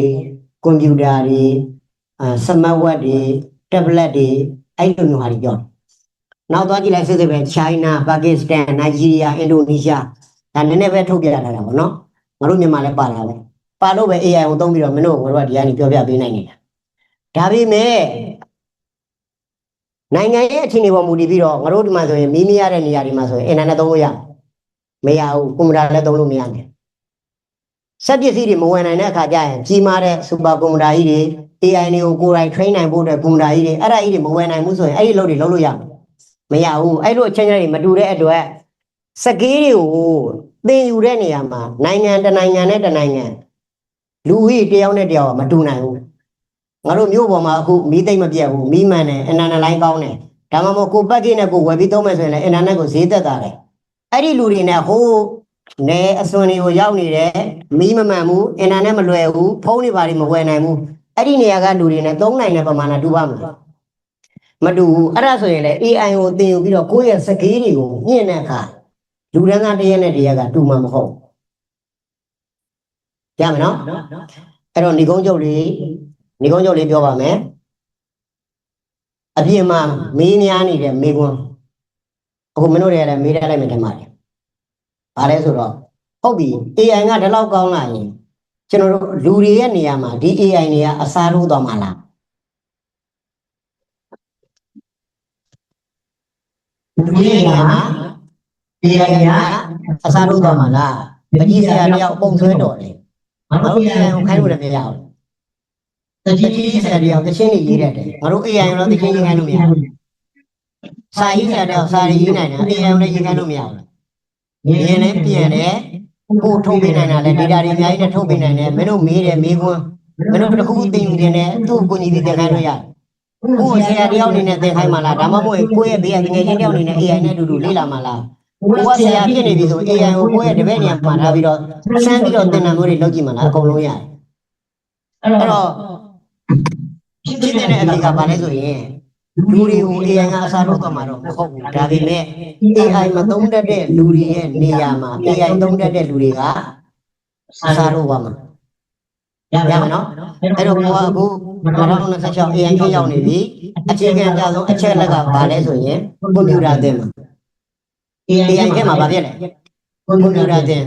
AI ကလူသားတွေအများကြီးအကုန်လုံးအကျိုးတရားမှုပေးနိုင်တယ်ဆိုပေမဲ့အများဆုံး impact အများဆုံးဖြစ်တဲ့လူကြီးတစ်ရက်ကဘာလဲဆိုရင် developer တွေ programmer တွေ computer software တွေကိုရေးစားတဲ့လူကွန်ပျူတာနဲ့အလုပ်လုပ်တဲ့လူတွေအဲ့ဒီလူတွေအတွက်ပိုပြီးအကျိုးတရားမှုများတယ်ဒါမှမဟုတ် AI ခေတ်မှာဘာဖြစ်လဲကွန်ပျူတာသင်မှာလို့ပြောရင်လည်းကျွန်တော်ရဲ့ဒီ AI နဲ့ပတ်သက်တဲ့အခြေခံညဝေတဲ့အစီအစဉ်လေးဒီမှာပဲပြီးဆုံးအောင်ကျင်းရပါတယ်ခင်ဗျာ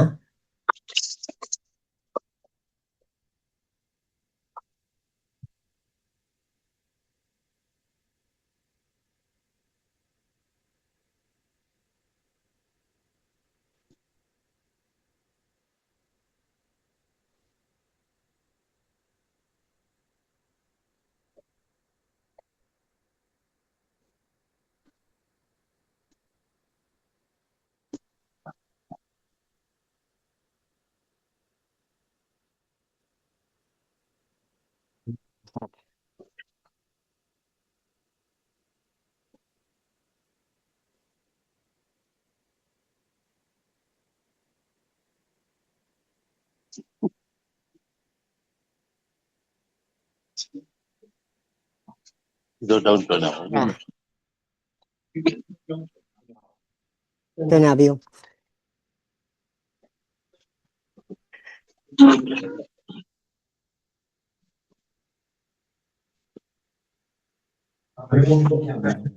ဘာမိကိုမေးကြအောင်လဲကွန်ပျူတာနဲ့ပတ်သက်တာ AI နဲ့ပတ်သက်တာတခြားသိချင်တာရှင်းလဲရတယ်နော်မင်းတို့ဒီဟာပြီးရင်ကွန်ပျူတာသင်တန်းလုပ်မယ်လို့ကြားတယ်သင်တန်းပေါ့နော်ကွန်ပျူတာသင်တန်းလဲဒီဟောပြောပွဲလေးပြီးတဲ့ခါကျရင်ကွန်ပျူတာ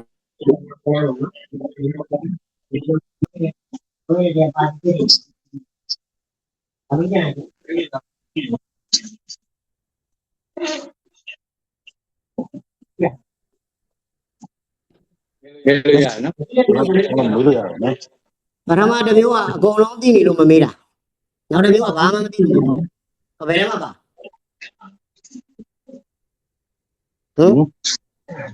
ရှိရဲဆိုတော့ပထမလားဒုတိယလားအကုန်လုံးသိနေလည်းမလို့မေးရမလို့လေဟုတ်တယ်မလားဘာမှမသိရင်ဟောပြောမှာဆရာတော်အဲ့လိုကောင်းသွားတယ်ဟုတ်ကဲ့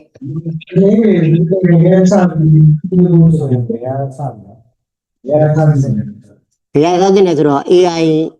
client အလေးတွေဖြစ်တဲ့ဒီ ChatGPT တို့ Gemini အလွယ်ဆုံးပေါ့နော်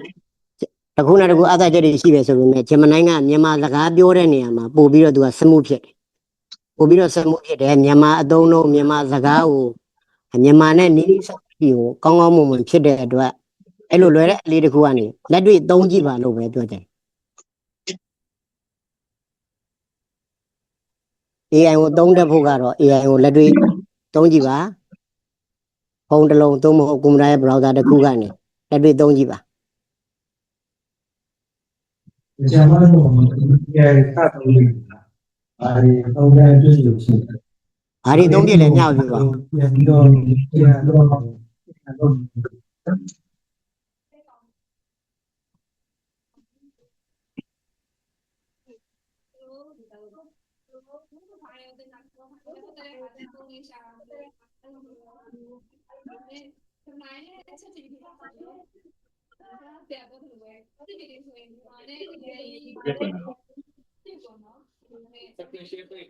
Screen share ပိတ်နေလို့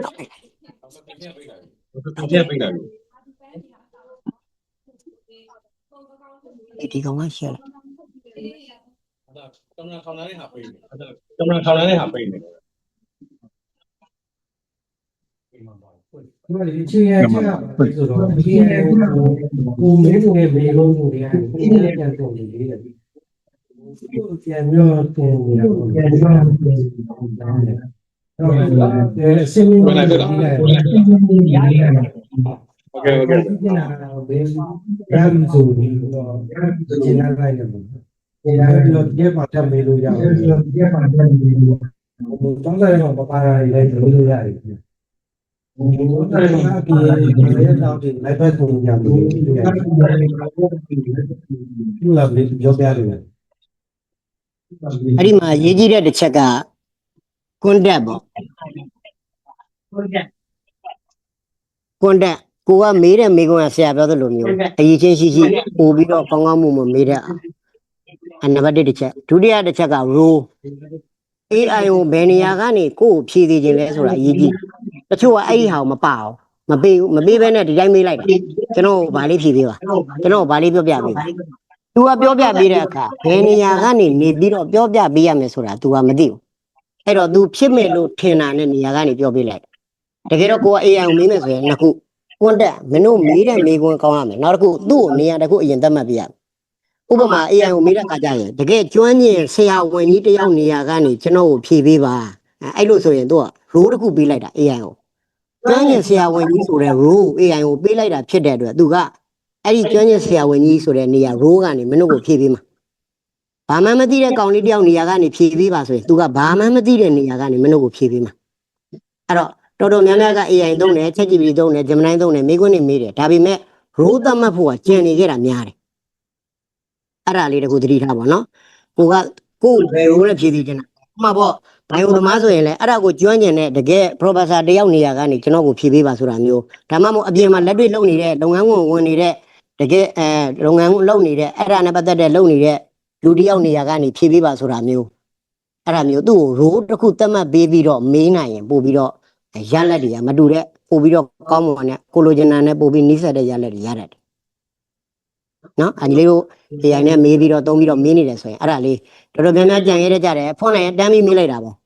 အဲ့လို role သတ်မှတ်ဖို့လေးကတော်တော်များများကြံခဲ့ကြတယ်ကွန်တက်လို့ခေါ်တဲ့ကိုမေးခြင်းနဲ့အကြောင်းအရာကိုတော့စီစစ်ကြတာများတယ်ဒါပေမဲ့ role မသတ်မှတ်ထားတဲ့အခါကျရင်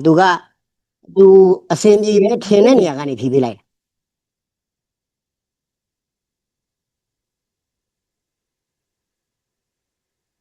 ဆရာမတို့ရောနေ့စဉ်လုပ်ငန်းဆောင်တာတဲ့ဘယ်လောက်ရာခိုင်နှုန်းလောက်ထိထည့်ပြီးတော့အသုံးပြုနေပြီလဲ AI ကို50မနေပဲမနှောပဲဘာဒီခိုင်းလဲ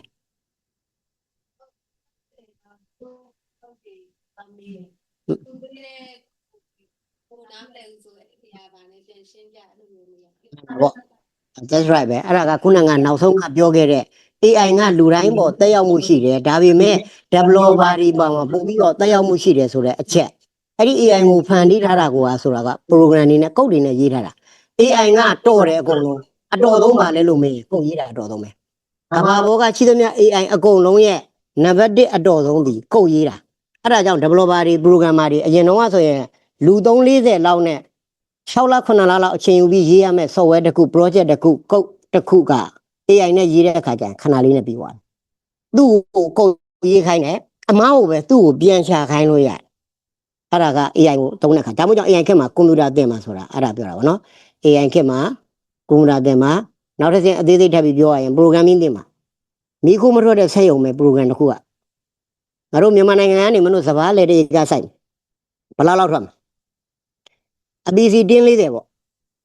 အဲ့တင်း40ရောက်ရင်ဘယ်လောက်ရမလဲစံကြိတ်ပြီးတဲ့အချိန်မှာတအိတ်ကို2 သိန်းနဲ့အတွက်ပါအောင်နော်73 သိန်းလောက်တော့ရဒါပေမဲ့ဟောRedmi ဖုန်းတွေကဝယ်ရင် Redmi Note 14လောက်ပဲမလို့ဝယ်လို့ရကိုကအဲ့ဒီစဘာတင်း40လောက်ထွက်ဖို့ကိုစက်တွေရောနွားတွေရောလူတွေရောအများကြီးနဲ့အချိန်တွေအရင်နေ့တွေပေးပြီးလောက်လာတာအဲ့ဒါသဘာဝဘေးအန္တရာယ်ကြောင့်မပြတ်စီးမှဒါပေမဲ့နောက်ဆုံးကိုက digital ပစ္စည်းတစ်ခုခုနဲ့လဲလိုက်တဲ့ခါဘာလေးပဲရ Redmi Note 14လောက်ဖုန်းလေးတစ်လုံးပဲရတာသူတို့နိုင်ငံတွေကစက်ယုံနေတဲ့ကနေဟိုသဲတို့ခေါ်တယ်အဲ့ဒါတွေကိုအသုံးပြုပြီးတော့စက္ကန့်နဲ့အမျှဒီ IC ပစ္စည်းလေးတွေထုတ်နေအဲ့ဒီ digital device လေးတွေတစ်ခုရဲ့တန်ဖိုးကမနည်းဘူးပဲအဲ့တော့ငွေကြီးကဒီမှာအရန်ကွာဟာတယ်နောက်တစ်ခုမင်းတို့ကအပြင်မှာအလုပ်လုပ်ပြီးပတ်စံရှာတယ်စက်ယုံတွေထောင်တယ်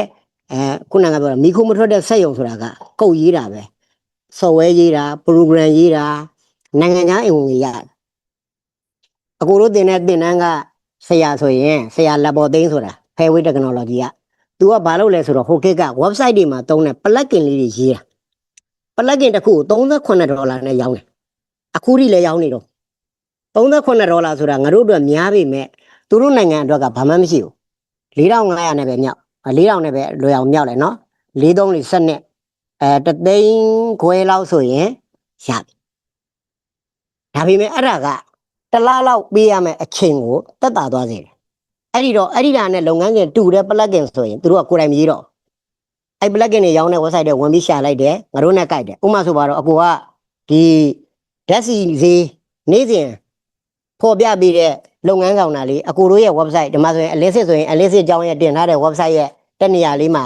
ပြကျင်တယ်တို့ဒါမှမဟုတ်နေ့စဉ်ကြောင်းသားဥယျာဉ်စဉ်ပြကျင်တယ်တို့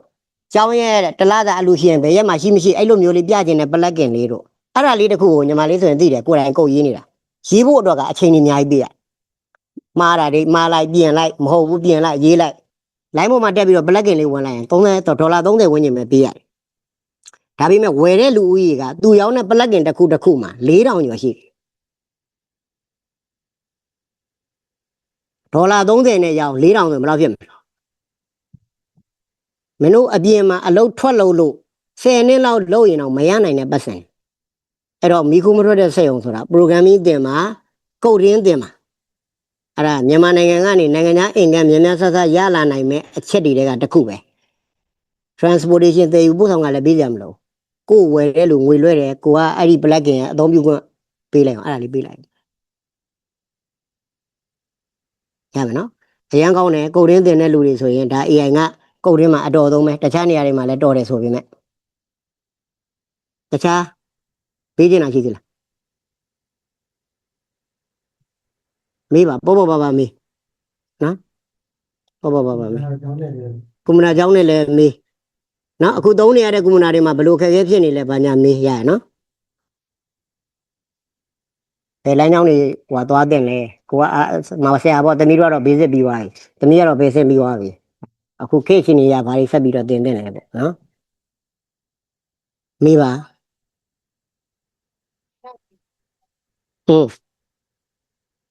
ရှိတာပေါ့ဗျာညဘောအဲ့ဒါကပို့ပြီးတော့ရှိတဲ့အဓိပ္ပာယ်ပဲဟုတ်ဒီပြင်ဘူးတဲ့လူမှာခုတ်ကြကိုရေးနိုင်မှာခုတ်တင်တင်တာမှတူရေးရမှာကျောင်းဆိုအခုကဘာလို့လေးစောနေတဲ့မွေဖန်းတဲ့ဂိမ်းမှာအဲ့လိုမျိုးတော့အများကြီးပြရတယ်။ဒါပေမဲ့ကမွေဖန်းဂိမ်းရေးပေးလို့ပြောနိုင်တာတော့အများကြီးထွက်နေပြီ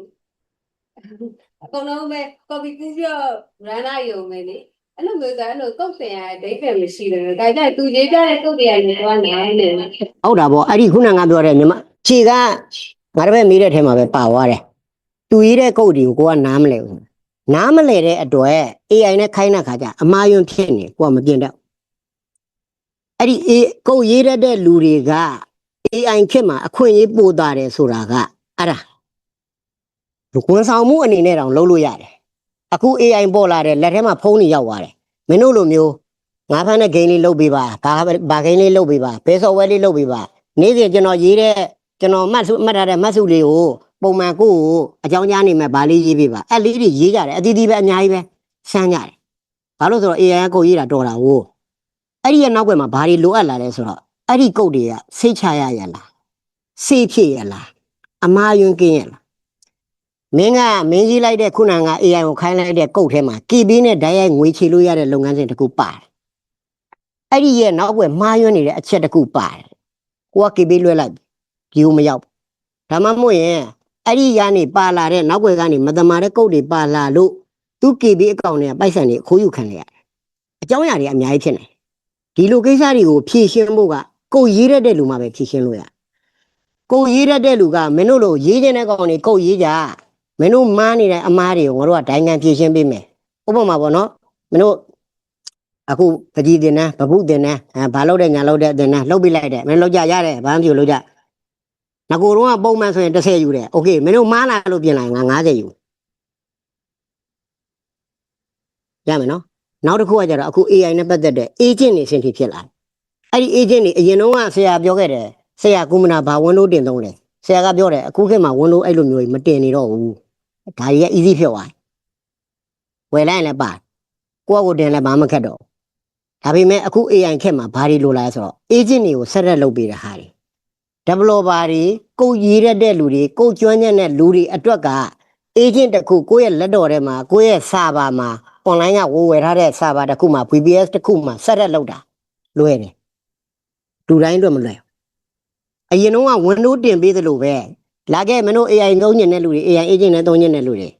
ငါတို့ဆက်ရက်လုပ်ပေးတယ် AI ကို agent တွေကိုဆက်ရက်လုပ်ပေးတယ်ဝန်ဆောင်ကဘလောက်နဲ့ယူမယ်ပေါ့နော်ကုတ်တွေဆိုရင်လည်းအဲ့လိုပဲမင်းတို့ AI နဲ့ application တွေ software တွေရတဲ့ရေးကြအစမ်းကြအမားရှာပေးမယ်ဟုတ်လားအဲ့တော့ AI ကုတ်တွေကျွမ်းလာတယ်ဒါပေမဲ့ကုတ်ရေးတဲ့လူကလည်းအမြဲတမ်းသူ့ရဲ့ရှေ့ကိုကြော်ပြီးတော့လုံနေအောင်ပါ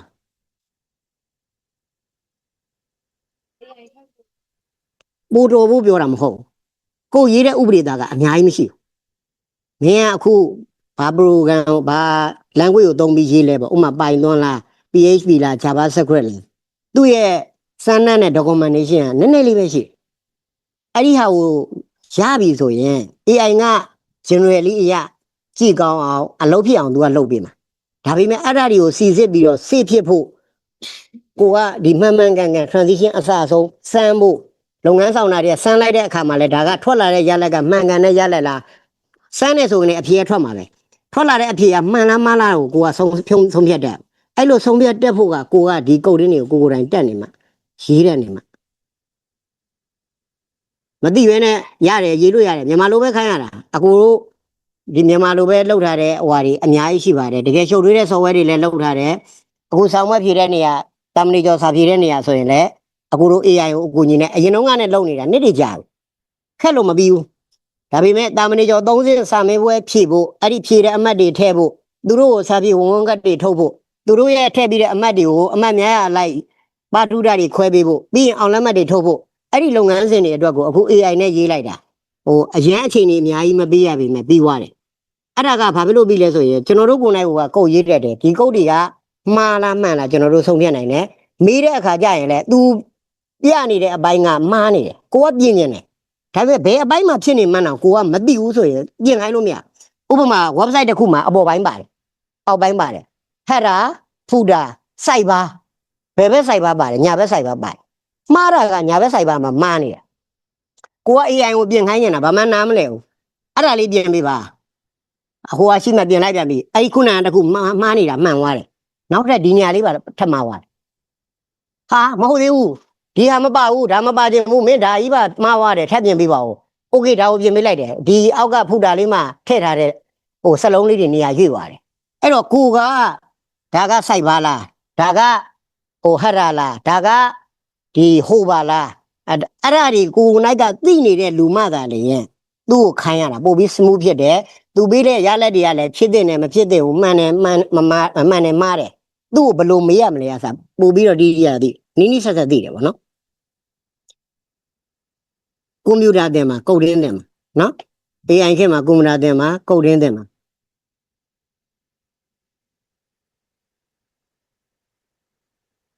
ဘာလို့တက်တယ်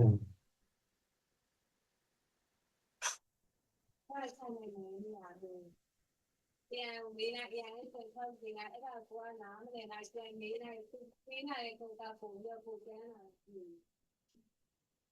အဲ့ဒါကြောင့်ကိုနိုင်ကဒီကုတ်ကိုရေးတတ်နေရင်အဲ့ဒီအရာတွေခေါင်းချုပ်စရာမလိုတော့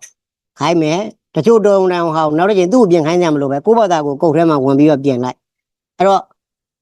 အလုံးလုံးနေပြီးသားကုတ်တွေကိုမထိခိုက်တော့ဘူးပေါ့နော်အဲ့လိုမျိုးဘိုက်ကုတ်ရင်းကတော့ခုနကပြောသလို AI သုံးရတဲ့အဓိကအချက်ထဲမှာနံပါတ်1ပဲလေစမ်းကိုစမ်းတဲ့လူတိုင်းကလုတ်ကိုလုတ်တဲ့ထဲမှာလည်းပါတယ်ဒါပေမဲ့အဲ့ဒီရဲ့နောက်ွယ်ခုနကပြောတဲ့အမှားအယွင်းတွေမှားလာတဲ့အခါမှန်အောင်သူ့ကိုဘလို့ထက်ပြီးတော့ခိုင်းရမလဲကိုယ်တိုင်ပြင်ဖို့လိုအပ်နေတယ်ဆိုရင်ဘလို့ဝင်ပြီးပြင်ရမလဲဆိုတာကိုကသိဖို့လို့အဲ့တော့ကုတ်တင်းတင်မှာသင်္ကန်းချင်းလည်းမတူပါဘူး software တစ်ခုလုပ်လိုက်လို့ website တစ်ခုလုပ်ပေးလိုက်လို့အဲ့လေးတစ်ခုရေးပေးလိုက်လို့ရလာတဲ့အင်္ဂန်းကအပြင်မှာမင်းတို့အလုပ်ထွက်လုပ်တယ်ပုံသွားထမ်းတယ်စာသွားတင်တယ်သင်တန်းနေပြီးတယ်လူ20လောက်တင်မှာအခုအင်္ဂလိပ်စာသင်တန်းကျောင်းတယောက်ဆိုရင်ကလေးအတွက်ရသည်ကလေးတယောက်စီကနေရတဲ့သင်တန်းကြီးက4000လောက်ပဲရရလေဟုတ်တယ်မလားထားပါဦးနည်းနည်းအဆင်းသင်းတဲ့ကျောင်းကြီးတွေဆိုရင်ကလေးတယောက်ကိုတစ်လောက်3သိန်းတို့4သိန်းတို့ရချင်ရမယ်ဒါပေမဲ့အဲ့ဒီအင်္ဂန်းတွေကလည်းဒီလိုမျိုး developer တွေရဲ့ software product တွေနဲ့ရှင်းရင်ဘာမှန်းကိုမရှိသေးဘူး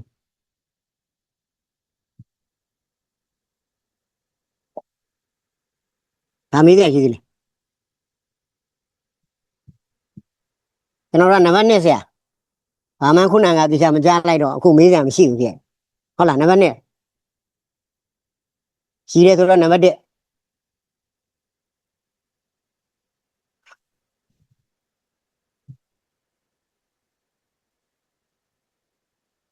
ကတော့ဆရာကြီးက ဟုတ်ကဲ့ကျေးဇူးပါ ဒီလိုအမိုင်းကြီးဘကိုးရဲ့ဒီတိုင်းဘကိုးကလည်းဟုတ်တယ်ဟုတ်တယ်နော်ဆရာလည်းဒီတော့တော့ရအောင်ဆက်လို့ဘုရားကြီးဒီလိုအဲ့တော့